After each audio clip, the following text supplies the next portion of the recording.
pitch. It's how you perform in markets across the globe, not just in your own country, but everywhere. And of course, in this region as well, becoming more and more important. And in the content that you make, and we got a little insight into that with Robert Klein, the CEO of Bundesliga, in our last mini keynote. Now, the smart clubs have already realized this because they're already here in Asia. They're trying to get closer to fans in the region.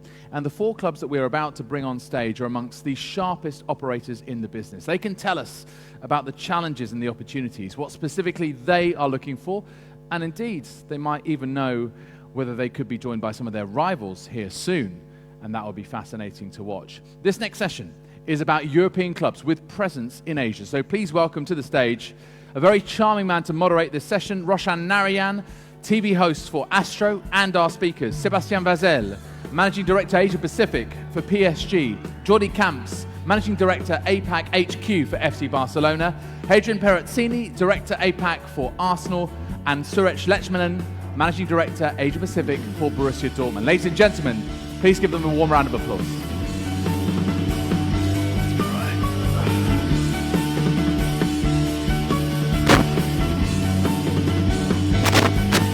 Roshan, it's over to you. Thank you very much, my friend, and thank you for joining us here today. As you might have noticed, history is being made. For the very first time, the World Football Summit Asia is taking place, and I've got, as you mentioned, the biggest and the brightest names from European football joining me. Gentlemen, thank you so much for doing so. I think the first question is, and if you look at it from the outside looking in, why Asia? It could have so many similarities for all your clubs as well as differences. So I'll start off with you, my friend Sebastian. What is the thing about Asia that makes it so lucrative? Why Asia? Mic working? I think your mic is working. Is this mic working? Yes? Okay. Excellent. No, I heard a no. Yeah, because I didn't hear it the same way. There you are. It's working. Sebastian, over to you, my friend. Why Asia? I mean, Asia has always been, a prominent territory for us, a target market. When Qatar Sport Investment acquired the club in 2011, we identified Asia as a top priority for us, and things really started to grow and to be launched when David Beckham joined us in 2013. That's how we saw the impact of such gigantic players on a continent like Asia. From that moment, it was clear for us that we needed to go deeper in that and look about the opportunities. So we started to create our website in several versions. We started to localize our platforms. Did our first tour in 2014. That was the first Asian tour of the history of the club. And since that moment, Asia has been a #1 focus for us.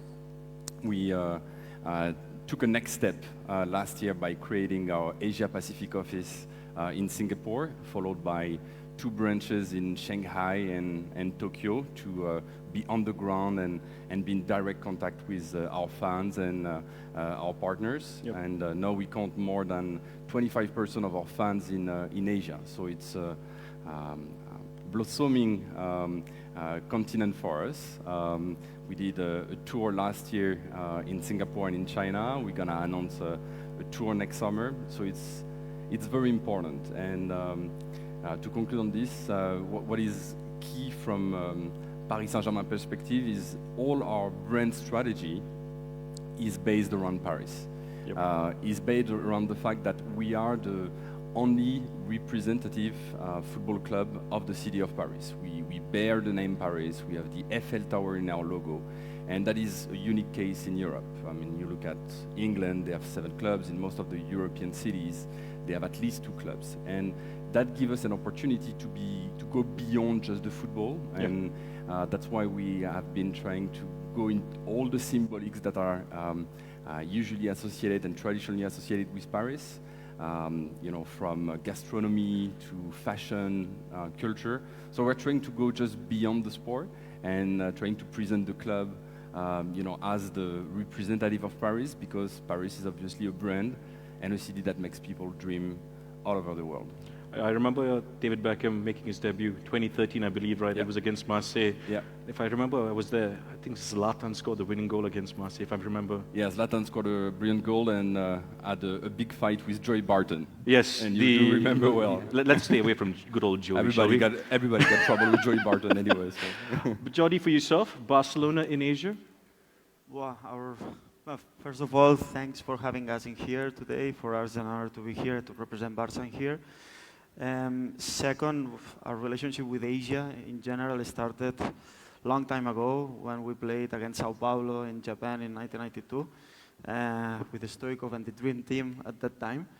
Then, little by little, we realized that Asia is where the opportunity is, not business-wise, that we are here for gentlemen focus on business, but where football can be developed in a proper way. Okay, as we say, we are more than a club, not just because of the business that we have, that of course is important, but just because we put football in the center is our core. So when we say that we are more than a club, it's because our style of play, because our methodology, because of La Masia, etc. And we think that mainly in China, in India, in Southeast Asia, and in Japan, we have the opportunity to develop this. By doing this for a certain amount of time, we decided to open the office in Hong Kong 6 years ago already. And now we have a team of 20 people that are living and based in Hong Kong, where from there we oversee and we take care of all the business and marketing in the region. This said, football is the most important part, but fun is the center of everything. So when you look at the numbers and when you look at the opportunities, you realize that Asia is so big and we have to take care of them somehow. That's why we are investing a lot of time, money and resources in order to develop our strategy in Asia. And we cannot compare ourselves to other football clubs that we do, but to sports brands in general. So our approach is kind of different. And Asia, I would say, if you look at the strategy and our revenues and results, is the most important part nowadays. You mentioned results, and I didn't want to bring up results because, let's be honest, he was the only one who had a good weekend so far. But let's move on swiftly. That's very true. Thank you. You tend to disagree with that as well? Yes. All right, I will sort out your mic in a bit, Hadrien, but... My microphone is working, but yeah, our women's team won the league this year, yesterday night. So I know there's a big buzz about women's football, so I think we can be proud of the We got to the final of the Champions League. Yesterday. with the women as well. Yeah. Good work. A lot of love going on here, but for Arsenal as well, trying to establish themselves as a massive brand here in Asia. It's already started years ago. We've spoken about, or we will talk about Arsene Wenger a bit later on, but for the Gunners in Asia, how did it all go about? Yeah, I think it's very similar to what Jordi just said. You know, it's ultimately everything that we do is it's the fans that are at the very center of what the club is doing. And I think for us, Asia is a very natural area of focus. When we look at our fans, where they are globally, APAC represents the biggest chunk of our global fan base. And then I think when you look at the more kind of macro level, then you obviously see the growth of the economy here in this part of the world over the last 10 years. But I think what is really interesting is actually as clubs, I think, we are ultimately a content provider, right? Just you're working for a broadcaster that lives and dies by the quality of the content. And I think when you know that in Asia Pacific, it's the region which represents the biggest internet user population, but at the same time, it's actually the place in the world with one of the lowest penetration rate from internet.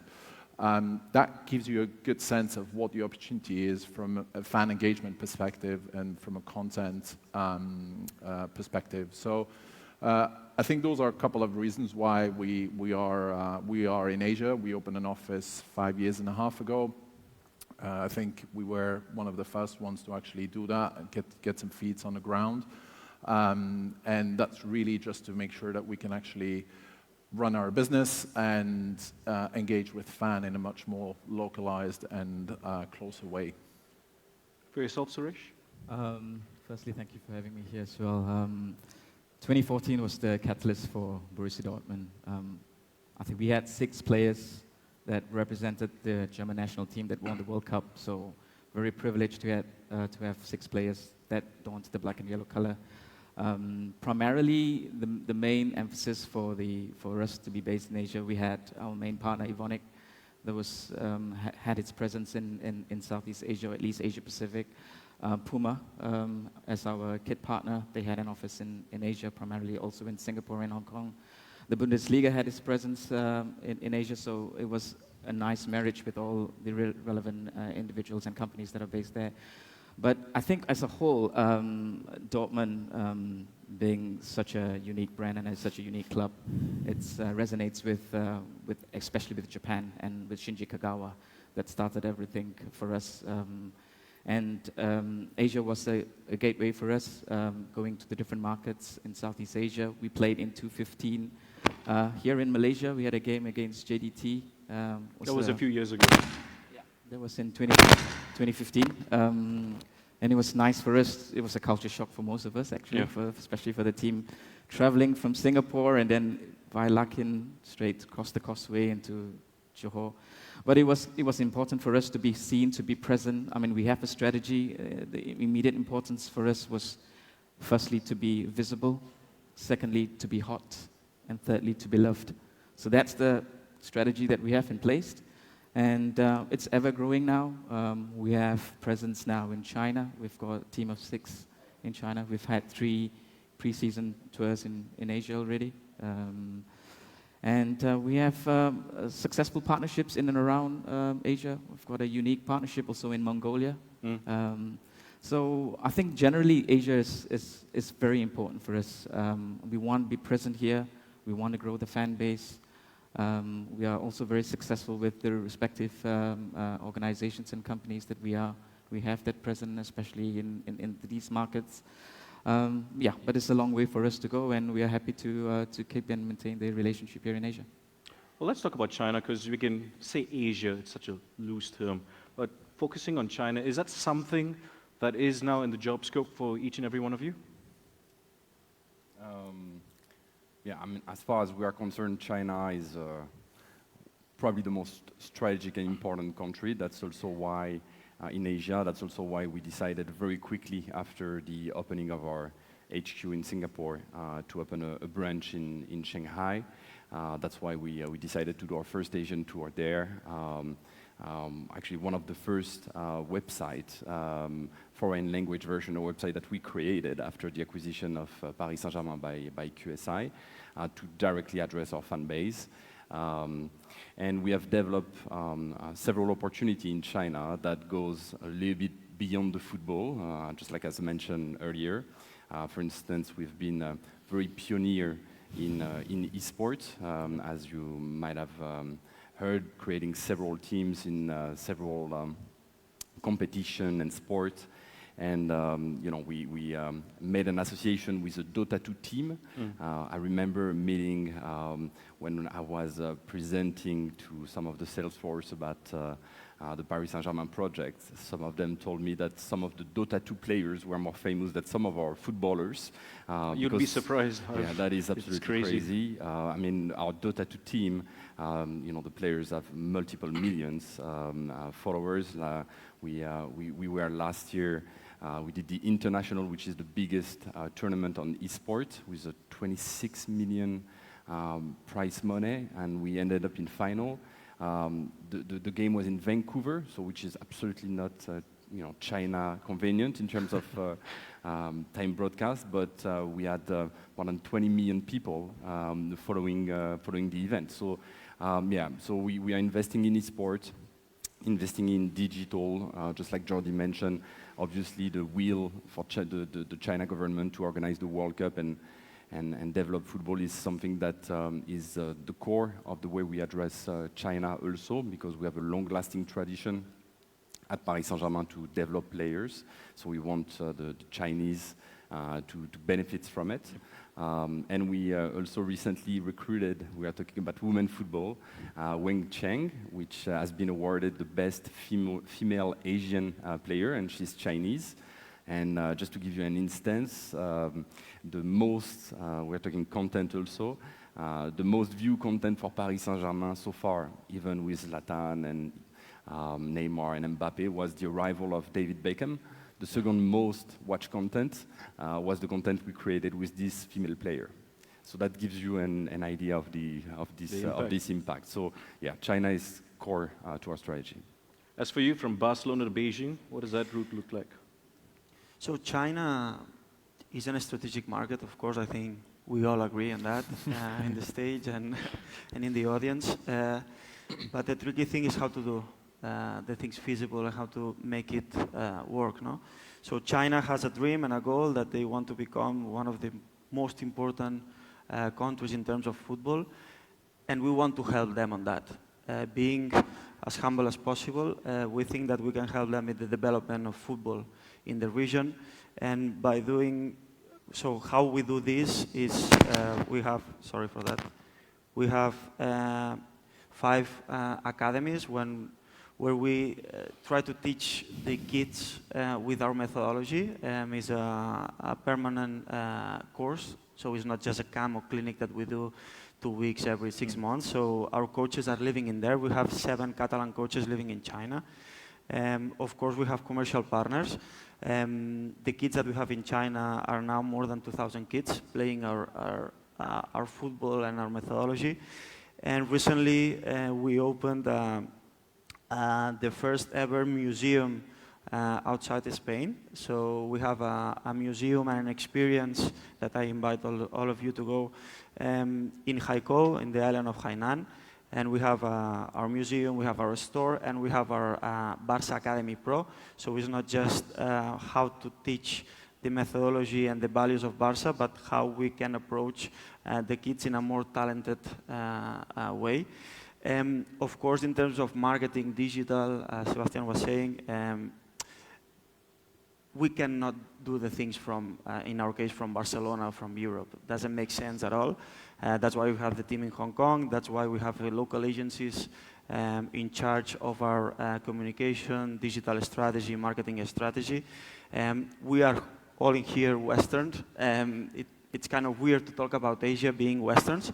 That's the reality. So when we go to have meetings, we always need our team to help us, etc. But we are the ones trying to communicate what our clubs and our companies are. No?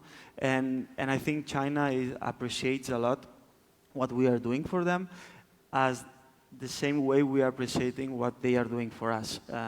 They are welcoming us in China, in our case.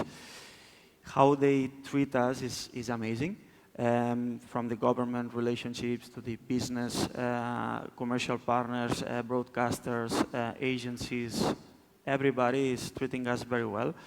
And as I always say, China is not a matter of how they will do it or what they will do. They will get to reach their goals, no matter what, no matter who is with them. So we want to be part of this journey with them. And I think that both parties, Barcelona and China in general, we understand that we have a common goal, that in this case is football. As for you, Adrian, would you echo the words, what Jordi just said? Yeah, absolutely. And I think, I mean, obviously China is not relevant just for us or for any football club, but probably any business in the world's got China on its agenda, right? So we would be saying something very surprising if it wasn't. I think there's obviously great buzz around football since President Xi obviously put football on the agenda of the central government. And I think that the true particular thing about China is if there is one market where localization is important, it is China, right? I mean, we've seen lately some famous fashion brands getting it wrong, and if you're not understanding the market, the cultural differences, then you will just have instead of kind of growing your engagement, you will have the opposite effect. So us at Arsenal, obviously, yes, China is a key market for us at the club, and we started understanding that almost 10 years ago. So we hired someone in-house to run our social and digital and our offline marketing as well, holding the relationship with our supporters clubs, organizing events on the ground, viewing parties, charity runs, and we've obviously played in China as well during the summer. So for us, it's really about that kind of long-term strategy about China. We've had traditionally a pretty big fan base there, thanks to the league we're playing in. So it's really about how do we get closer to those fans? How do we deliver a message that is relevant, culturally relevant for people in China? And then on the other hand, how do we work with partners in China? We've got, at the moment, a couple of partnerships in China. And I think for us, it is important that the partners that we're working with are helping us from a fan engagement perspective as well. Suresh, we're talking about targeting China. I know you're representing Borussia Dortmund, but from that Asian perspective, is there anything that helps you with penetrating the market? Absolutely. I think China is, I think everyone here echo the same sentiment with regards to the magnitude of China as a whole. We had the privilege to play 2 games during preseason in China. And again, we need to get extremely close to our fans. And this is so important,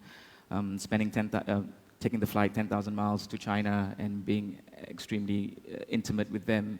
A little story to share. When the team was traveling in 2016, and we had a chat internally with the club, and they said, look, guys, we need to travel into the main airport and not go through the VIP routes as some other clubs would do. We want to be close to the fans. And we had close to 1,500 fans screaming last 4 hours, waiting for the team to come. And we sort of prepped the team and said, guys, these guys have been waiting for 4 hours, and they're waiting to see you. Please spend some time with them. And it was spectacular. And everyone was coming through the main gate and coming through the arrivals, and the players spent 30 minutes, 35 minutes, and it was a beautiful spectacle, and you know exactly what we need to do. I mean, it's a popularity contest sometimes in Asia. As you know, the clubs that are much bigger than us are out there and doing a little bit more, but we need to be closer to our fans. This club is all about the fans, and if you don't have touch points with them, you lose that momentum with them. So we had the privilege of doing that for 2 years in a row, going through the same momentum, and at the same time, the club at the same time would like to build the foundation of youth. And as you can see, Dortmund is one of the best in terms of developing youth talents. Our club at this moment have one of the youngest squad, if not the youngest squad in Europe. The likes of Sancho and the list goes on. But we have Mario Götze and Nuri Sahin, who were all from the academy, and we want to impart those knowledge to the rest of Asia. And I think China had that opportunity. They still have that opportunity to grow in terms of the youth philosophy. And we wanted to grow that brand, especially for our brand, into the Chinese market. And touch points with the fans are important, and also to grow fundamentally with the youth programs there. So also gives us the platform to grow commercial opportunities as well. So we have to find a nice matrix and tick those respective boxes. But just to conclude with the whole China experience, it's a must and it's a have to do. Something which I picked up as well from you is developing a relationship between the football club and the fans, working with Asian fans as well. Sebastien, what was the biggest challenge when you first got the ball rolling and trying to build that relationship between your club and the Asian fans? It's not a very surprising answer that I'm going to give you. The biggest challenge is probably the biggest advantage that Hadrien has is the league. We don't have the visibility of the Premier League. Our matches are not broadcast at the best timing. It is something that we have in common with Suresh. So that's by far our biggest challenge. At the same time, whenever it is broadcast, we benefit from a very underlined and focused exposure. And there is a lot of very good initiatives that have been implemented by the French League recently to fill out the gap and reach the other league like Serie A, Premier League, or La Liga. So our next broadcast session will have much more games in the afternoon, which will help us drastically. So yeah, the biggest challenge for us by far has been the broadcast hours. As for Barcelona, Jordi, we've spoken about Asia. You'll be in Asia soon with your club. What was it like when you had to make a decision to pick certain locations within Asia? How strategic is it for you? So we have to look at the global picture, no? So we have Europe, we have Americas and United States. We have an office in New York, we have office in Barcelona, of course, and we have office in Hong Kong. So each market is completely different. Yeah. US is a more, I would say, competitive market with more competitors, so NBA, NFL, Lakers, whatever. So it's very difficult for us to go there. In South America, you know, the local sports are very, I would say, strong. So it's difficult to compete against a Corinthians, against a Flamengo, against Boca Juniors or River Plate that we are doing. And in Europe, it's a mature market, no? Where, I mean, it's very difficult for me to steal an Arsenal fan or a PSG fan. So we want to become the second most favorite football club or sports club. In regards of Asia, we have 4 strategic markets that we identified. Globally, we have 10, and in Asia, we have 4. For China, India, Indonesia, and Japan are in the first tier, and then we have a second tier with Vietnam, Thailand, Malaysia, of course, and Korea. This I want to emphasize how important it is to have good partners in each region. So, for example, here in Malaysia, we have Maybank. Maybank is helping us a lot in order to understand the market and how the Malaysians are dealing with us, how they behave, etc. No? So going into a market with a banking partner in this case is helping us a lot in order to get closer to our fan, which give us more opportunities in the future to develop a school, to develop football, etc., etc., etc. But when we choose the strategic markets, it's not by chance, it's because of the opportunities, as we said, in China of the football development, because how Japanese fans perceive football and how they perceive us. So they perceive us like the art of playing football, so it fits our strategy. India, because the opportunity is there. We really believe that India is the next stop. And then, of course, Indonesia, because we have our biggest fan base in Asia percentually. When we look at our numbers in digital marketing, etc., Indonesia is crazy about Barca. So everything that we run in the office of Hong Kong is linked to our strategy. So China, Indonesia, India, and Japan are in the center of the commercial marketing and football strategy. I believe Gaius Mendieta and Luis Garcia were here for the Maybank event quite recently, and the fans were unbelievable, the response, the amount of noise. I'm not targeting you, Hadrien. It's just an honest question. I've been fortunate enough to visit a few stadiums. Still waiting for Suresh to hook me up with the Signal Iduna Park tickets. But when we were at the Emirates, my colleagues and I, we realized at times, in terms of the response from the fans, it's a bit quiet. Now, how do you find that balance between fans who come across from all around the world to your stadiums and yet keep your identity as Arsenal, the football club? I don't think we necessarily want to look at a balance. I think for us, it's, you know, our fans in Asia are incredibly sophisticated, and they feel as much as an Arsenal fan as someone that grew up in North London. And so for us, it's really how do we keep that sentiment within the heart of our fans in Kuala Lumpur, in Beijing, or in Lagos, in Nigeria. And that is what is really important, because I think one of the challenges that you can face as a club is the loyalty, right, of the fans. And especially when you're winning trophies, everything is fine, that there's a well, like love relationship, but how do you actually keep the loyalty with your fans when the club is probably performing a little bit less well? And in Asia, I think especially, I think we all know that it's a market that is a little bit more than in Europe, for example, driven by players. So people tend to follow players, in some cases more than the clubs. And I think with us at Arsenal, we actually saw something completely different, is that our fans are actually particularly loyal, and I think that there's two reasons by that. And I think probably Jordi can identify himself a little bit to this as well, although probably having the best player in the world playing for your club helps in terms of loyalty and fan engagement. But I think for us, we're a value-driven club, so we've been operating for more than a century, sticking to certain values. That makes us a club that is respected by our fans, by the operators, and even fans from other clubs.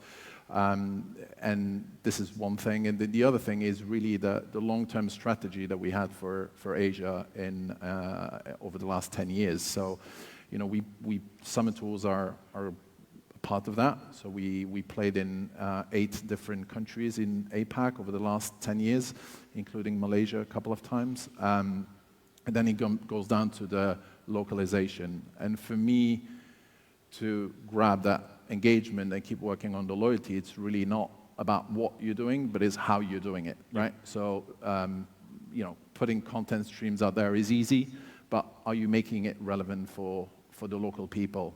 Having a retail e-commerce platform is great, but is it actually the shopping experience that someone in Malaysia wants to experience, and someone in Thailand if you're trying to engage consumers in Thailand? And the Summer Tour are a good example of that as well. Some clubs tend to fly over and pick up a big check. I think for us, it's really what Suresh mentioned before. Like when you do it right, the response from the fans is incredible in this part of the world. The scenes at the airports, the scenes that you can see during viewing parties is incredible. When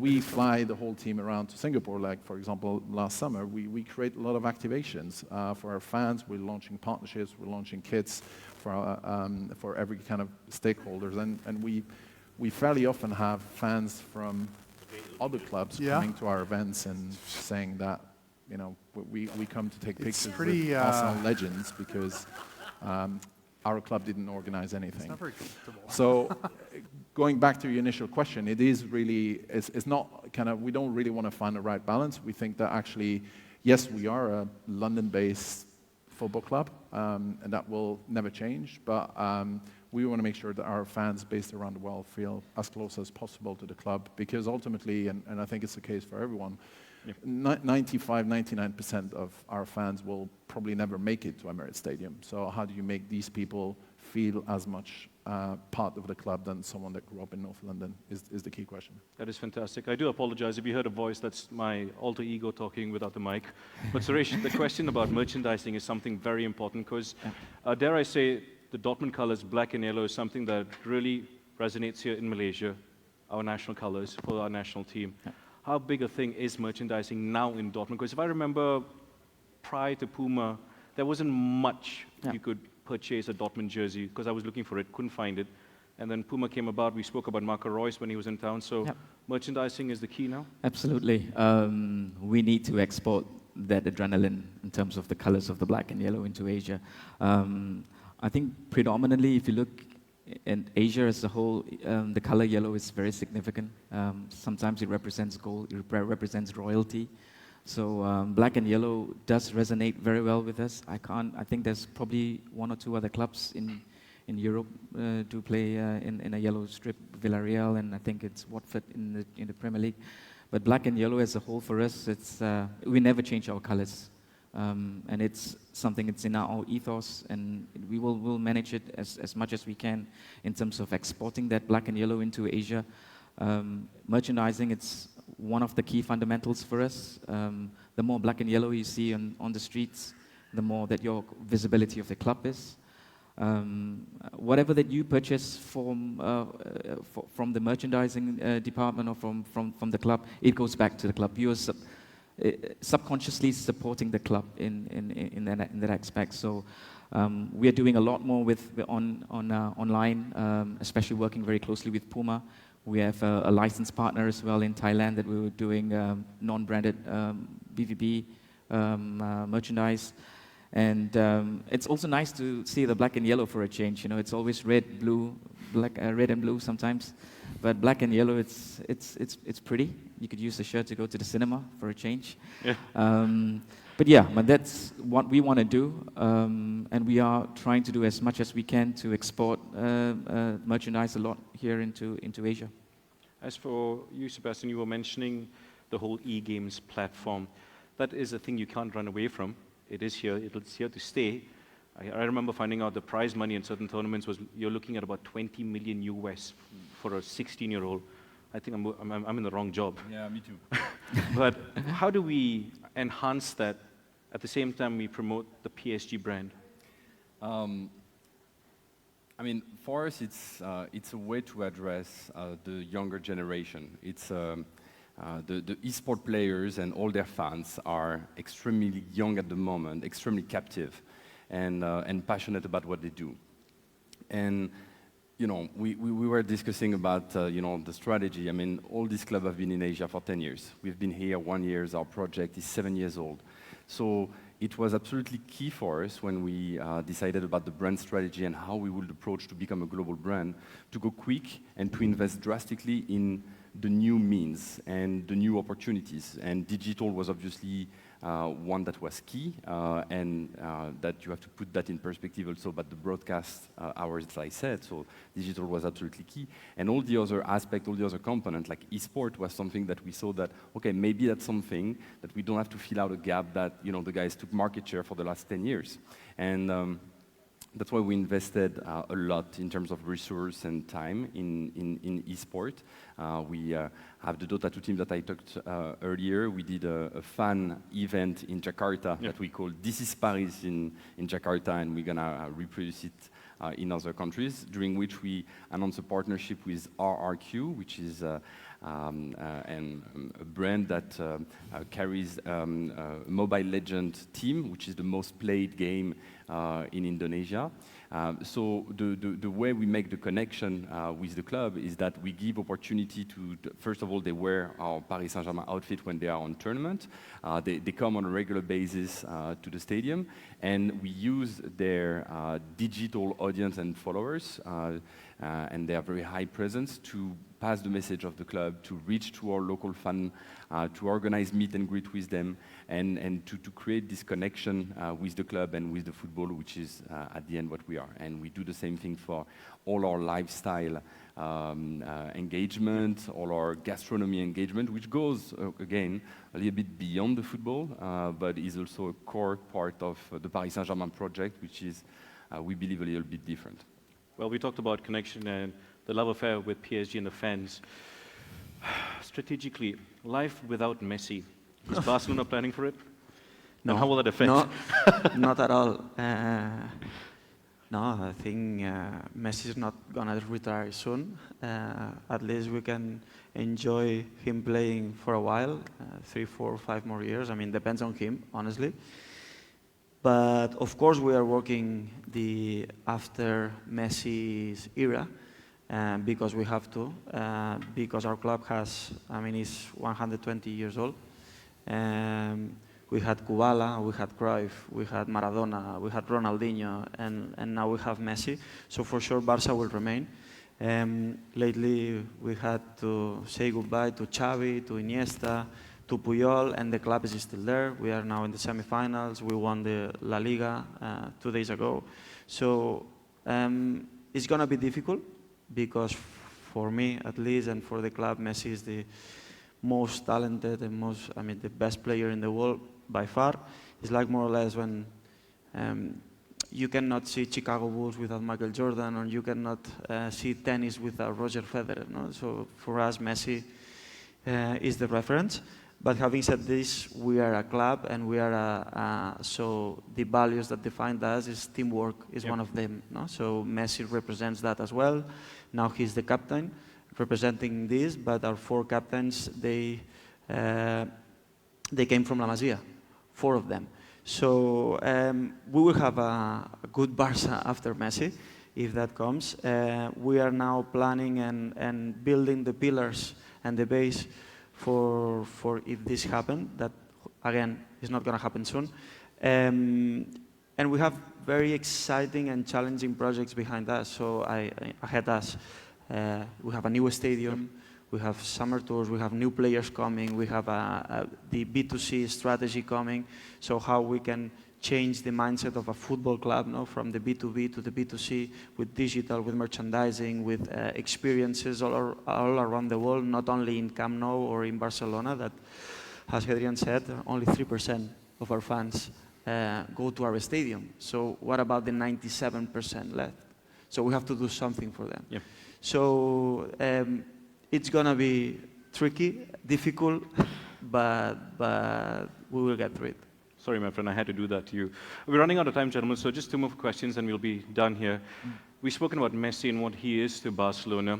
During the 80s and the 90s, you always had your Liverpool and your Manchester United fan base grow due to certain characters. And then Arsene Wenger came about and changed everything in Asia for Arsenal with the amount of support. I've got enough and more relatives in my family because of Arsene Wenger. And their love affair for Arsenal starts with him. Will he be an ambassador sometime soon for Arsenal? Well, I think it's obviously we can't hide from the fact that what Arsene Wenger has done for this club is absolutely amazing, and I think the connection that he gave us with Asia, it was at the time when started to be more attention to football and international leagues in Asia. That's when we had our most successful decades at the club, and obviously him coming from Japan as a manager just increased that link with Asia. So I think wherever Arsene Wenger is going to be in the world, people will associate himself with Arsenal Football Club, and he will obviously be part of the story of the club for forever. I think at the moment he's looking at a few things he wants to do away from Arsenal, but as I said before, the link and the connection between the two of us will be there forever. Dortmund, quick one, Suresh. In terms of their plans coming up for Asia, could you just specify anything? Yeah, sure. The thing is, for Dortmund this season, we will be playing in the US, and unfortunately, that we would love to be here in Asia. But I think by and large, for the club here, we're here to stay, we're here to grow. I would very much encourage everyone to come and visit this wonderful stadium.